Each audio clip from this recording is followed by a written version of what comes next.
everyone, I'm Meredith. And listen, I'm just a girl stuck in my apartment looking for someone, well, anyone other than my fiance, that's him over there, to talk to me.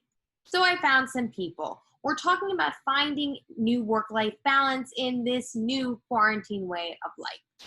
My guest is Jim Williamson. He works in finance. His wife is an attorney, and they have a 1-year-old all at home during this quarantine. So this constant struggle about figuring out work-life balance is something they truly know all too well about. Jim, welcome. Let's talk about it. Thank you, Meredith. It's great to be here. Thank you for being here as well. So you and your wife, and you have a 1-year-old now, you do, yes, have been quarantining together for now more than 3 months. That has to be fun. It really has been. You know, at the beginning, You do that so convincingly. Like you might be starting to twitch. well, no, look, you know, I saw like the first week, all the memes on social media of, and like, I'm not great on social media, so I only get a few things, but of like, oh my God, I'm stuck in this apartment with just like one person. Like, I want to throw myself out a window. And Molly and I both thought, like, you know, this isn't that bad. I mean, you know, we get along, we're having fun with each other. That said, I think you could be like in an apartment with the like most amazing person in the world, and just after 3 months, you just kind of want to go outside. Yeah. You know, Fletcher, our kid, when this whole thing started, we joked about how he was like the perfect age because he still mostly only operated literally in 2 dimensions. Mm-hmm. Like he could crawl backwards and forwards and right and left, but he couldn't get up. Which meant you could like sit on the couch and do work or be in a Zoom conference call or something. And he could just kind of only be around your ankles. Right. But him growing is one thing that COVID didn't stop. Exactly. Right. Or phone or. Exactly. You know, so now he can be vertical and he toddles all the way up, and he gets really frustrated if you're on a conference call and he doesn't get to be on it. So all right. So talk to me about that. I mean, let's start actually beforehand. Before stay-at-home orders began, before you were quarantining, what was a day in the life of Jim like? You know, you'd go to work, you'd come home. What was that like compared to now? What is it like? Yeah. So, you know, the normal day, it would be wake up at, call it around 5:30, try and make it to the gym, and then kind of be at my desk, call it 7:30 in the morning. So I usually wouldn't get to see him in the morning. And then his bedtime's around 7. So if I'm lucky, I can kind of leave work at like 6:15 or 6:30 and just make it home just in time to catch like putting him down to bed. And then, you know, evening filled, however, either do a little work at home or, you know, cook and eat, watch, you know, whatever we're currently trying to digest. Killing Eve, season 3, great. Yeah. So that was sort of the baseline before. You know, the benefit now is I do get to see him every day. Right. You know, we wake up kind of whenever the kid wakes up. And so I don't have that risk of like going a day without seeing him. But you know, we have our 2 separate workspaces. I've kind of taken over the kitchen. Molly's taken over the bedroom. And just try to make do. I mean, it's been about 3 months. Have you found a work-life balance? Something that I hear from a lot of my friends is that there is no longer an expectation that the workday ends. Yes, that has been absolutely true. Yeah. And, you know, it was nice before because you could just leave the office. And I think there was sort of the expectation that you could only be reachable kind of in an emergency or if you really needed it. The worst part now, like as a millennial, I'm trained to hate phone calls. But there's just kind of no barrier to phone calls anymore. So like if my boss just wants to chat, he calls, and there's like no way of knowing like, is this like a really important thing that I need to drop everything I'm doing and take it up? Or is this just like, he's bored and he wants to ask like 4 random questions and I should like keep working? So I think, it's really been 2 things. It's one, just it seeps into every hour of the day. And 2, because there's no good way of judging like how important is this interaction, it's killed any chance of getting like concentrated time to focus. Okay. How have you kind of battled that? How have you figured out some strategies, if you will? How have I battled that? Probably about as well as Napoleon at Waterloo.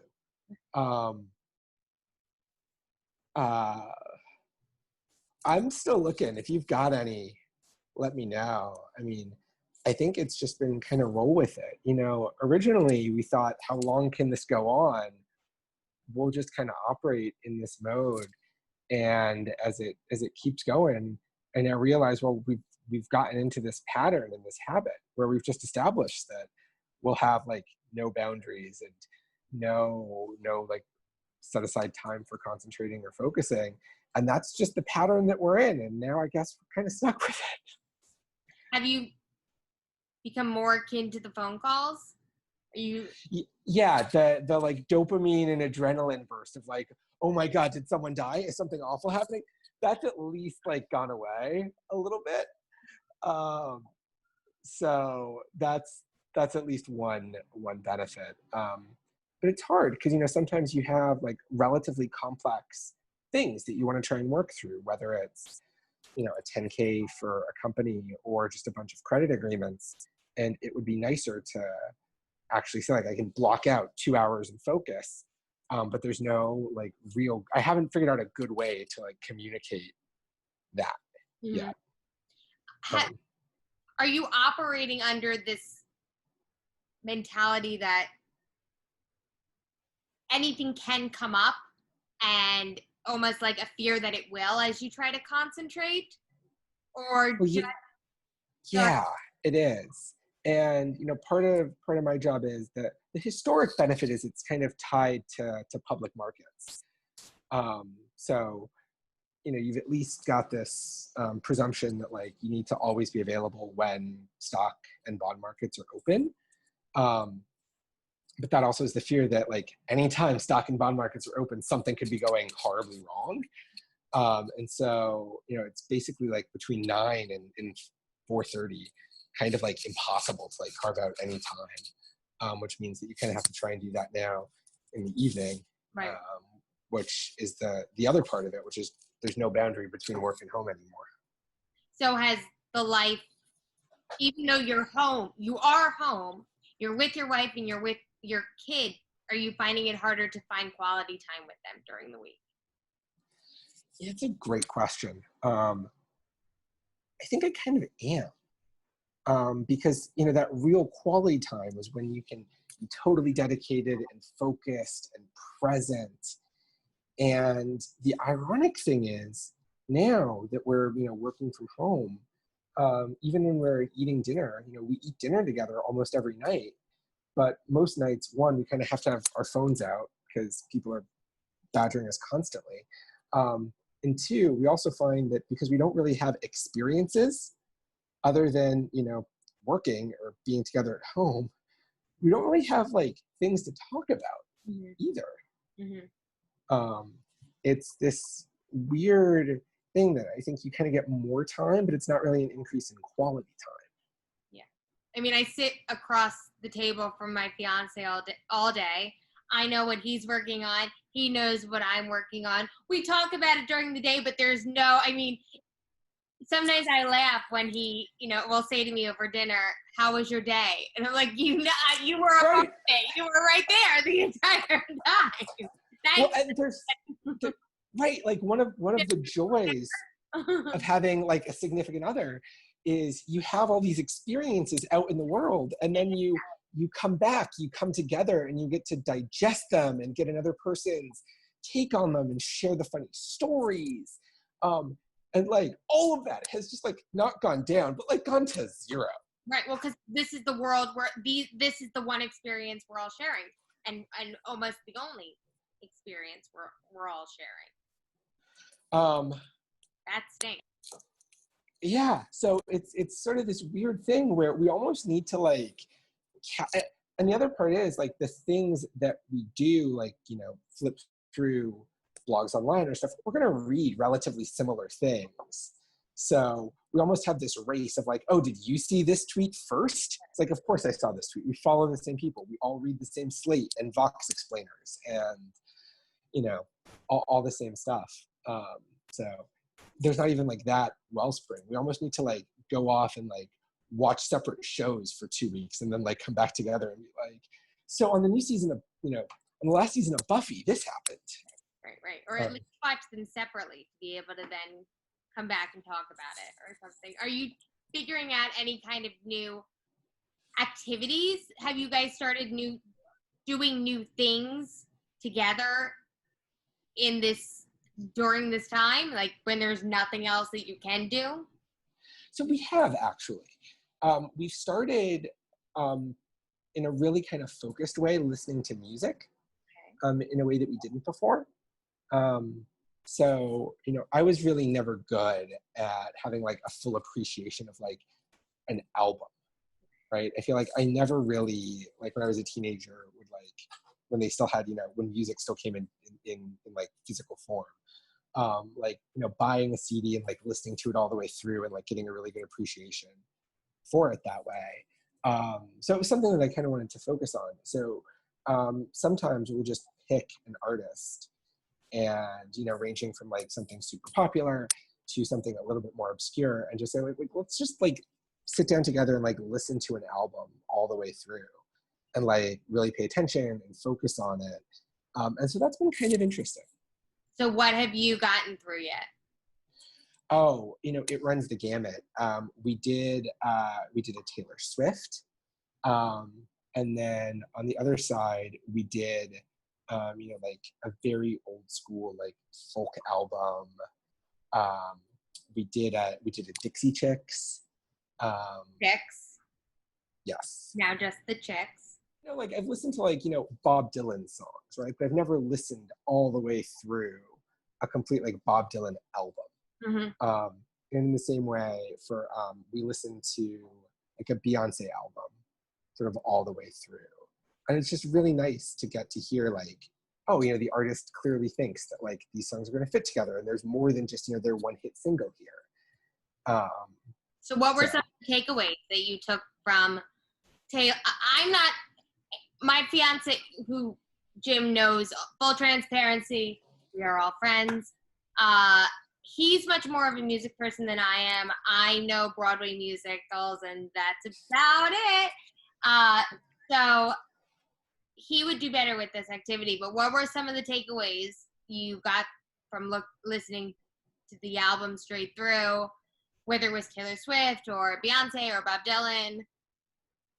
So I think probably 3 takeaways. One, Archer is a great song. And especially since our kid is named Fletcher, I think that's like a really good song to just like keep on repeat. And he likes it a lot too. So I think that's one. 2 is it just kind of deepens my appreciation for them a lot. You know, like I hadn't, in full disclosure, listened to a lot of Taylor Swift beforehand. And there's a depth to a lot of the songs that doesn't come across when you just hear, you know, one song that gets played on the radio. And then 3, it's so much more relaxing to listen to music and not look at a screen for an hour before bed. I was going to ask you, are you like doing it with any other, you know, distractions, or are you just listening to music? No, and this is one of those things where all of the experts say like, don't look at a screen before bed. And I'm like, come on, what else am I going to do? It's great. Like when I do that, I sleep amazingly that night. Don't look at a screen before bed. Right. So that is proof positive that works. And is that becoming like a new routine or activity, at least, like music before bed, no screens, if you can help it? I think we do that like once every week or once every 2 weeks. So, you know, the other nights I'm doing all of the terrible stuff, like being glued to your iPhone until 2 minutes before bed. So I'm pretty bad every other night. On top of that all, Yeah. how are you parenting a toddler? And what new, practices, activities have you instituted for bringing Fletcher up and now coronavirus 2020? So a couple of things, one is what's amazing is he was always terrible at naps. And it's almost like he knew when this started, like, okay, mommy and daddy need like these 2 hours in the afternoon. So like, I'm going to really try and be a better napper. It was great. Like we just started being like, kid, it's 3:00. It's time for your 3 p.m. nap. Like you need to go to sleep. And whereas before he would be like really fussy, we just put him on that like really strict nap schedule and it did wonders. Like he was sleeping a lot better. And two, I think we've tried to make sure that he gets to like see and feel outside. Because after a couple of weeks, I took him to Cadman Plaza Park and put him down on the grass, and he just started crying. And I realized like it's been weeks since this kid's like been out to play on grass. So like that's a problem. Yeah. So we make like a really concerted effort so that he goes outside every day and then he gets a lot of time playing on the grass and stuff as well. Found that that's been huge.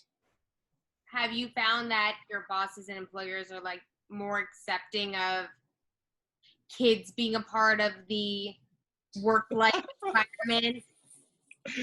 So, starting them young. So this quarantine has, I think, been a time when a lot of social justice work has been brought to the forefront. And, for me, one of the things that very much brought home is just the gender difference between my wife's work and my work. So when he shows up in my wife's calls, she tells me the stories of, the people at these partner organizations love seeing him. My boss asks about him. He shows up on the screen a lot. If we get to the end of a call and he hasn't shown up, people ask about him, like, where is Fletcher? What's he doing? Conversely, there was one time where I was on a call and he, noised. He made like a baby noise in the background. And it wasn't clear that it was my line that had the kid. It was, I muted myself right after, but it wasn't totally clear that it was me because it was a big group. And I just saw a bunch of chats being like, oh my God, someone has a baby out there. Can you imagine this? Why aren't you muted? Can everyone please mute? There's a kid, it's making noise. Can someone please deal with that? Even just today, there was a kid in the background of a call that I was on, and it was the same thing. It was, everyone just being like, can everyone please mute their lines? There's a kid that is not on mute. And it's a really stark gender difference. Like, so, no, the answer is in finance, there's been like zero social finance is a more movement. Male dominated world. Is that what you're saying? Yeah, but all these guys have kids too. Right. Like, right. I know all of the people that I'm talking to. Like most of them have kids at home, and like I've heard people talk about like, oh yeah, it's it's hard to work with kids, or you've got kids in the background and stuff. But it's just like, even though that's true, it still hasn't like cracked into just being something that we kind of have to deal with. It's like, I don't know, it feels like people treat it like the same way that you would if the air conditioner was on too high, like a minor annoyance that someone should deal with, not like just part of the world and part of the way life is now. You surprised that I guess a little bit of empathy didn't come from this? In terms of that? No. Honestly, I feel like I should be, but it's a field that's still predominantly male dominated. It's still predominantly, not diverse at all. And so, if there was going to be one field that wouldn't like let empathy sink in, No, I'm not surprised. I wish I was. I wish I was, honestly. Which is why I really don't understand what people are thinking with like reopening plans that put childcare last. Yeah.